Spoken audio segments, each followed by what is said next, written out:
C'est extraordinairement difficile de détricoter les raisons, la multitude de raisons extrêmement complexes et complètement indépendantes qui font que des pays ont mieux réussi que d'autres.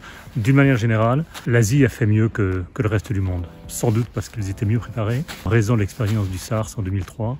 La deuxième raison, c'est sans doute la vertu de la communauté est beaucoup plus forte qu'en Europe.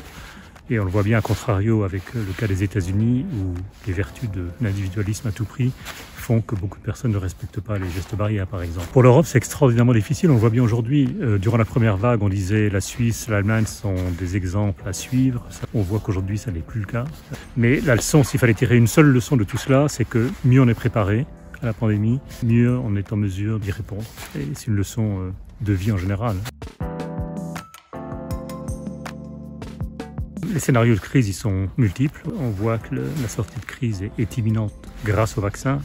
Donc on parle sans doute du troisième trimestre 2021. Mais en tout cas, l'espoir est là. Maintenant, la reprise, elle va être forte parce que la chute a été extraordinairement forte. Donc il va y avoir un rebond qui va nous donner l'illusion d'un redémarrage assez puissant. Mais on restera sans doute à un niveau inférieur à celui où on se trouvait avant la pandémie jusqu'en 2022, 2023 peut-être. Et tous les problèmes qui prédatent la pandémie, comme le problème climatique, environnemental, comme le problème des inégalités, du chômage, de l'endettement, ont été exacerbés par la crise du Covid-19 et ne vont pas être dépassés comme par miracle. Ils resteront présents et ça va plomber la reprise durant des années sans doute.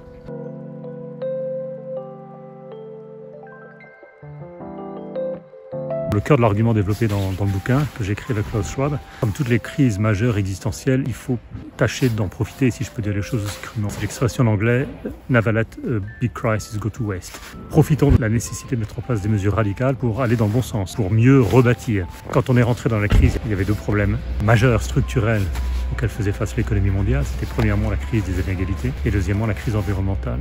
L'argument développé dans le bouquin, c'est profitons de la nécessité de reconstruire nos économies pour aller dans un sens qui est beaucoup plus inclusif, prendre en compte le problème des inégalités qui essaie de promouvoir des mesures susceptibles d'y remédier et des mesures environnementales bien entendu. Et dans ces deux domaines, l'Europe est sans doute en tête par rapport aux autres continents.